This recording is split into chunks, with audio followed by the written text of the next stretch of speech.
Hey guys, welcome to my channel. My name is Mathilda. Well, today's video is for beginners. I'm going to be showing you guys the do's and don'ts when it comes to makeup. There are so many techniques out there and one can get really confused when it comes to doing makeup. So I'm going to be really basic and beginner friendly with this video. If you guys want to know the do's and don'ts, the mistakes that you are making when it comes to doing your makeup, then keep on watching.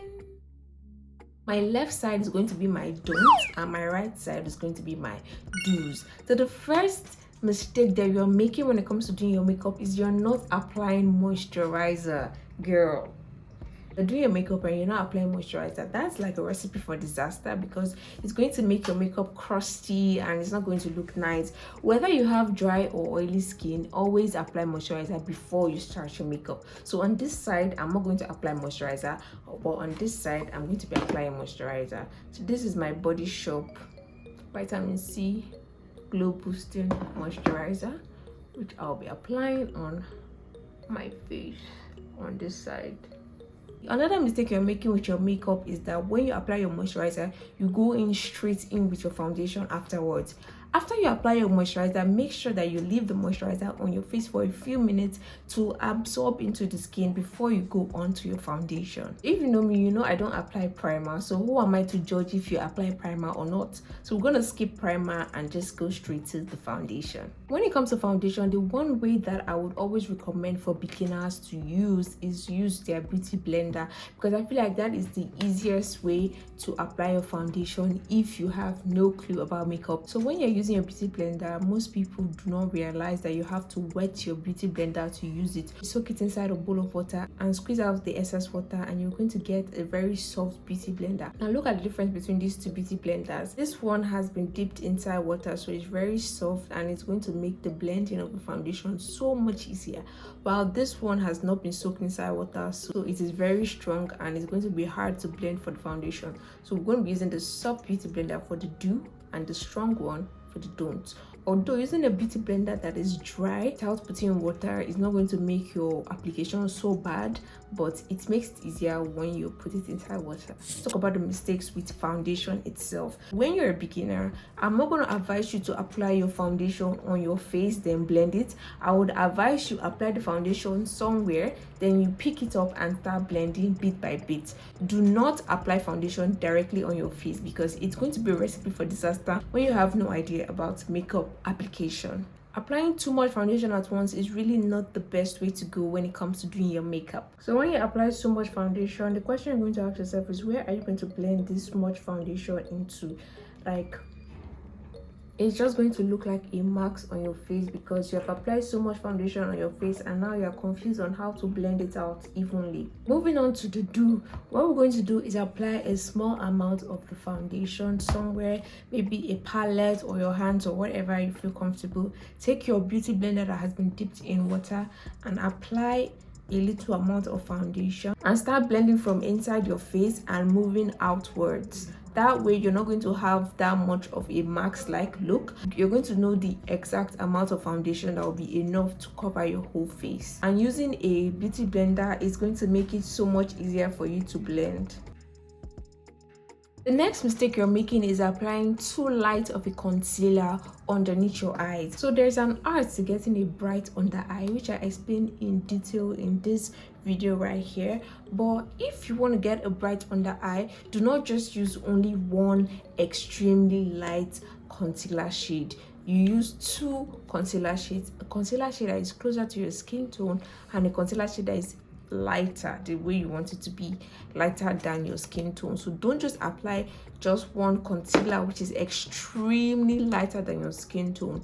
No, it's not going to work. It's going to be too bright, and if that's the look you are going for, then that's okay. But if that's not the look you're going for, then let me show you how to do it right. But don't, I'm going to apply a lot of concealer and do the popular triangle shape. Now let me show you the right way to apply when you're mixing concealers to get a brighter shade. You first of all start out with the concealer shade that is closer to your skin tone. Can you see the difference between the shade of the concealer? So now if you want a brighter under eye, then you can go in with the extremely light concealer and just apply it at the edge of your eyes, or tip, or what would you call this side. The next mistake you're making with your concealer is that you're blending it right away. When you apply concealer on your face, especially if it's a very creamy, hydrating concealer, you have to leave it on your face for a few minutes to get the maximum coverage, and it's going to help you blend it out even better. But when you just go straight in and start blending your concealer, it's always going to be a mess if you're not really good with blending. Another mistake when you're blending your concealer is you're blending your concealer out, like you're just blending haphazardly. When you're blending your concealer, you start out with the edge. After you blend out the edges, then you can now go straight in the place that you put the lighter shade of concealer.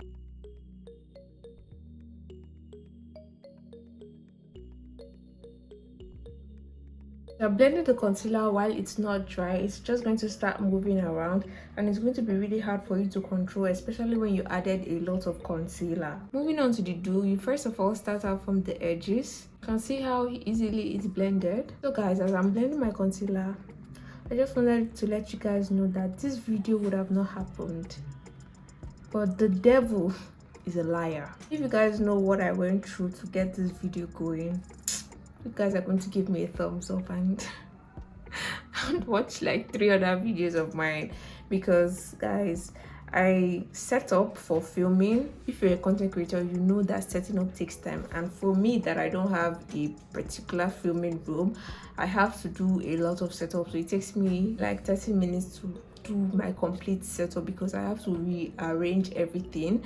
So guys, imagine I set up to make this video, charge my phone, everything was looking good. Okay, now let me turn on my ring light and start filming. I turn on my ring light and I see that my ring light is fluctuating and it's affecting everything that's plugged in, and I'm like, what? Like the ring light is not lighting up, and I'm like, this cannot be happening. Like this ring light was good the last time I used it, so what is happening?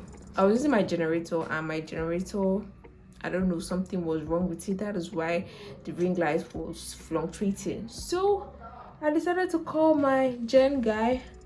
My gen guy was not around, so I had to wait for like 3 hours before he came to repair the gen.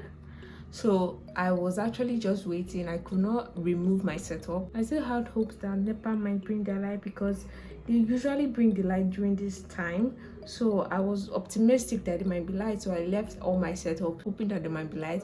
First of all, when I was calling the gen guy, he was not answering for like 1 hour, so he finally answered and said that he was not around, so I have to wait for him to come and do the gen, and he finally did gen, and now my ring light is on. I started doing this video, rain started to fall. And you know, when rain is falling, it's never a good filming day because it's going to affect the lighting and the audio, but I still pulled through, guys. So for that, please give this video a thumbs up and let's ride on. So the problem I have with you guys when you're applying your powder is that you want to bake. Now, there's nothing wrong with baking. I bake myself, but there's a way you should bake, and you guys are not doing it the right way. When you want to bake, you don't just pack on the powder and just start baking. You have to first set your face before you bake.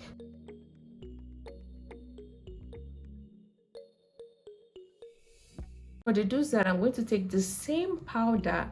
I'm going to show you how the same products can give you different results if you don't apply the right way, and tap out the excess powder, then press it on my screen.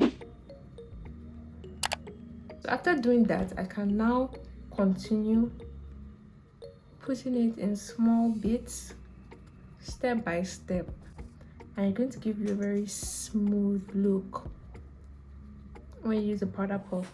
I love powder puffs. After setting your face like this, if you decide that you want to bake a bit, then that is totally up to you. You can now add a very small amount of powder on the places you want to bake, and you see that when you dust out the bake, it's going to still look very smooth and look really nice. But when you dust out this, it's not going to look nice. So we're going to keep baking because that's what baking is, right? Okay. So just because I want to show you guys the difference when you bake the right way, I'm going to bake on this side. So for the baking on this side, I'm going to be using my Sacha Buttercup powder. Look at the color. The color is really yellowy, which I like. So I'm just going to take a teeny amount and just wig here. Making this way is going to ensure that the base underneath is really smooth, and when you dust it out, it's going to be a very fine finish. If you decide that you want to go the extra mile and contour your face using liquid contour or concealer, whatever you like to call it, these are the mistakes that you're making when it comes to doing that. You don't apply it directly on your skin. I know that you have seen me apply directly on my skin, but that's because I'm not a beginner. If you're a beginner, applying it directly on your skin is going to make it really hard for you to blend, and you're just going to be in shambles.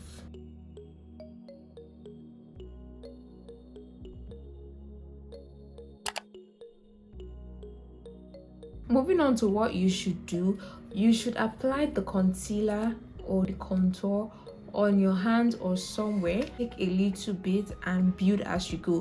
When it comes to makeup and you're a beginner, building as you go is the best way. It is a fail-proof way to get your makeup looking flawless. So you just want to blend it and blend it upwards. That way you know where you're placing it and where the product is going. Since we're on the subject of contour, let's talk about powder contour. One mistake you make is you go too dark with your powder contour. Why don't you go a little bit warmer or lighter with your powder contour? For the don't side, I'm going to be using this shade, and for the do side, I'm going to be mixing these two shades together.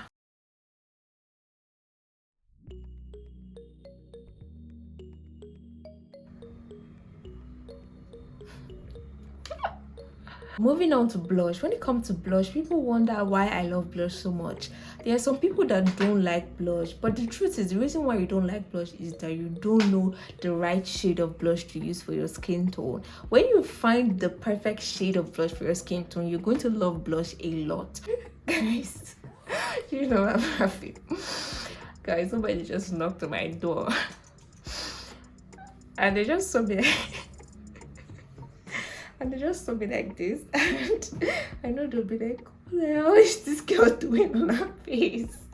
Guys, video YouTuber is not easy. This is what I have to put up with when I do crazy videos like this. So back to what I was saying, when it comes to blush, finding the right shade is key. Me personally, I love to use orange and red shade mixed together.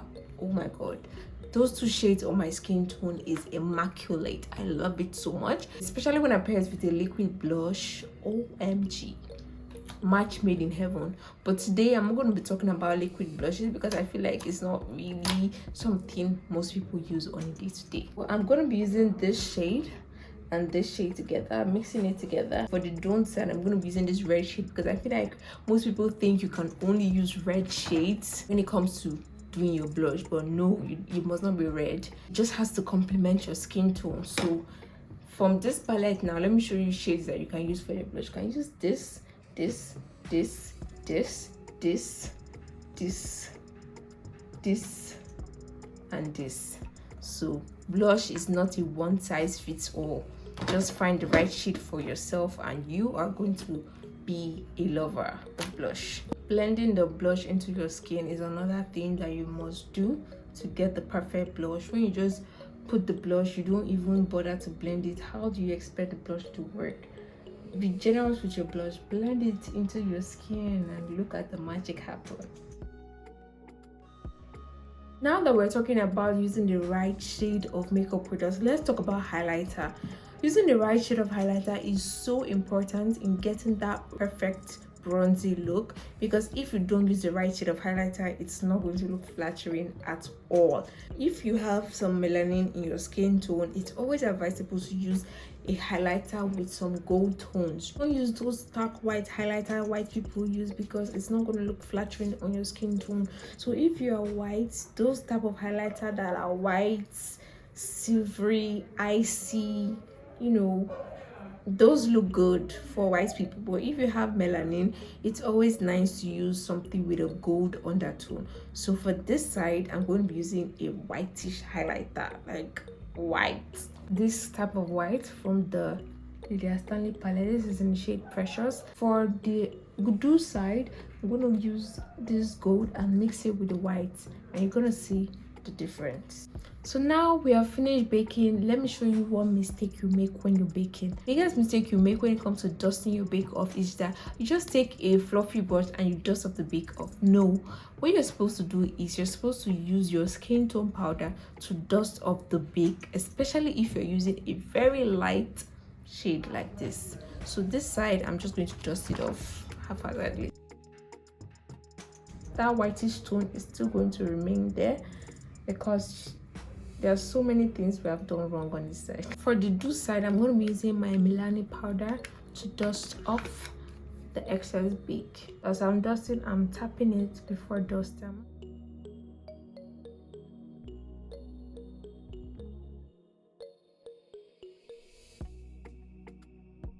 Today's video is focused on the face, so I'm going to go off camera and do the remaining do's and don'ts. If you guys want a separate video for the brows, for the eyes, for the lips, let me know in the comment section. You guys know I'm gonna delay, but okay. This is the completed look. What do you guys think? I'm not even gonna lie, guys, I really enjoyed filming this video. Like, watching myself transition into 2 different people was so crazy and really fun to do. So guys, let me know, which side do you prefer? Do you prefer this side or this side? Remember that this side is the exaggerated version, so if you do any of these techniques here and you love it, then you can always stick to it. This side, I just exaggerated it more to lay more emphasis on what I was trying to explain. So guys, what do you guys think about this transformation? Like, this side is giving me mean girl. Like, let's act. Hey girl, how you doing?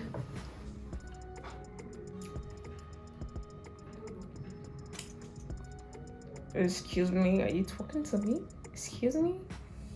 Who the hell do you think you're talking to? Are you talking to me? I can see you don't know your class anymore. My friend, would you get out from this place? You stink with poverty. Oh my god, I'm so sorry. I was just trying to say hi. Oh, I'm sorry. You better be, bitch. There's something I have to tell you guys. I actually love the lips I did here. Like, this side was supposed to be the bad lips, but I don't know, I like these lips.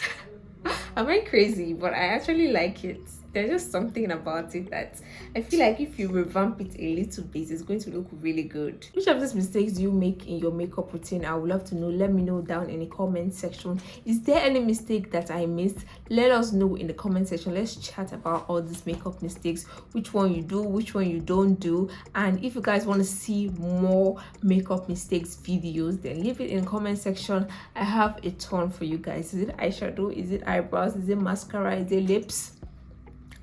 I got you guys. So guys, thank you so much for watching. Do not forget to follow me outside of YouTube on Instagram, Twitter, Facebook, Pinterest, TikTok, all Mathildaduku. Let's say it together, guys. Mathildaduku. What are you waiting for? Subscribe now. Please subscribe and like this video, and I'll see you guys in my next video. I said subscribe. So guys, if you have any video requests, leave it in the comment section below, and I'll see you guys in my next video. But before then, check out my videos I'm going to leave on the screen here. So I don't know which side I should put. This is the evil side, this is the good side. I'm really having fun with this, so watch any of these videos I'm going to put on the screen here. Bye.